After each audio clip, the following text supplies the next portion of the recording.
Добро пожаловать! С вами Белла. Важно не только читать или смотреть, но и слушать, особенно когда речь идет о таком уровне сложности, как C1. В этом случае необходимо фокусироваться на правильной интонации, выражении и нюансах английской речи. Слушая последовательные рассказы с субтитрами и переводом, вы тренируете не только восприятие на слух, но и развиваете способность понимать английский язык в естественной скорости речи. Так что присоединяйтесь к нашему путешествию по хроникам Нарнии, ставьте лайк, подписывайтесь на канал и наслаждайтесь процессом обучения. One day, four siblings, Peter, Susan, Edmund, and Lucy, moved to the countryside to stay in a large, ancient house owned by a professor. The house was filled with numerous rooms to explore, each brimming with an air of mystery. One rainy afternoon, Lucy stumbled upon a vast wardrobe in one of the rooms. Driven by curiosity, she opened it and stepped inside. To her astonishment, Lucy found herself in the midst of a snowy forest. She had entered a mystical world known as Narnia. As she wandered through the frost-covered landscape, she encountered a faun named Mr. Tumnus. He was gentle and hospitable, inviting her to his home for tea. "This is Narnia," Mr. Tumnus explained. "It is always winter here, but never Christmas. The White Witch cast this enchantment upon the land." "Who is the White Witch?" Lucy inquired, her brow furrowed with confusion. "She is a ruthless queen," Mr. Tumnus replied solemnly. "She governs Narnia with dark magic, but one day, Aslan will return, and the land will be freed." Lucy returned through the wardrobe and eagerly shared her discovery with her siblings, but they dismissed her account as mere imagination. Soon after, Edmund ventured into the wardrobe and found Narnia himself. There, he encountered the White Witch. Although her appearance was captivating, her eyes were icy and devoid of warmth. "Greetings, boy," the witch said in a smooth, menacing voice. "What is your name?"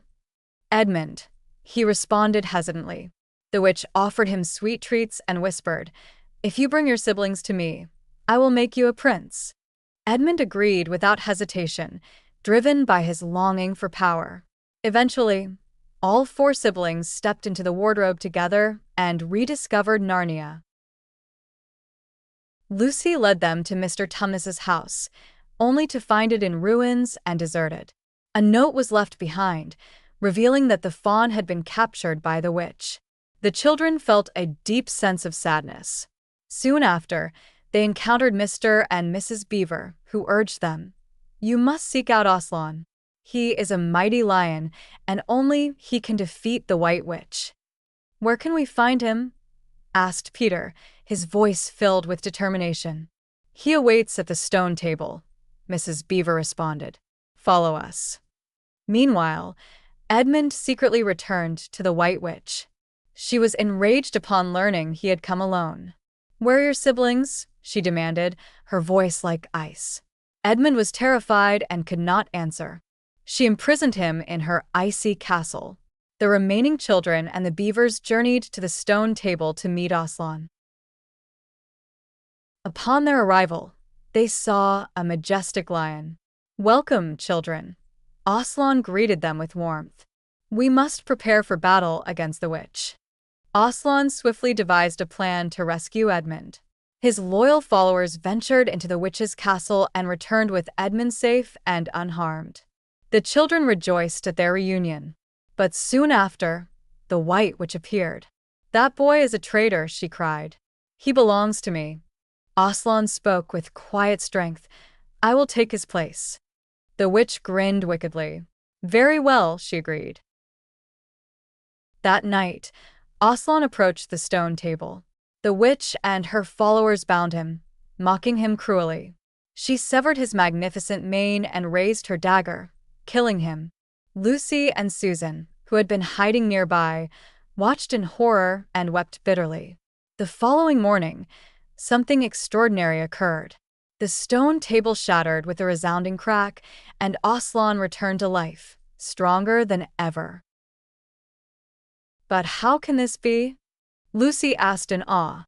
"There is deeper magic," Aslan explained gently. When an innocent life is given for a traitor, death itself is undone.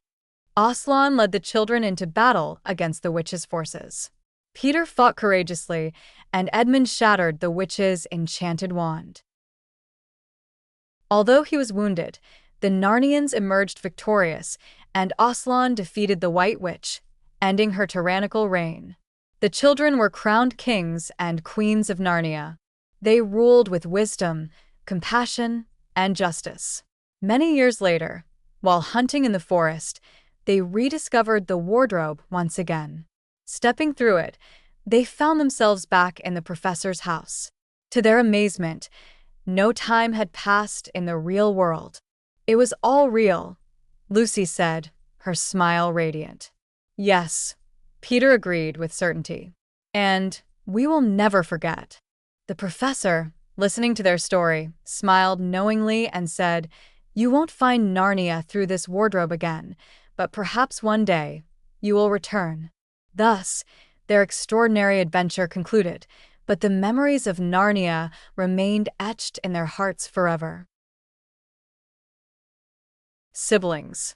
Ancient, numerous, curiosity, mystical, frosty, enchantment, solemnly, determination, majestic, prisoner, tactfully, extraordinary, compassion, treacherous, triumphantly, tyrannical, formidable, deceitful, relentlessly, profound, ruthless, vehemently, sovereign.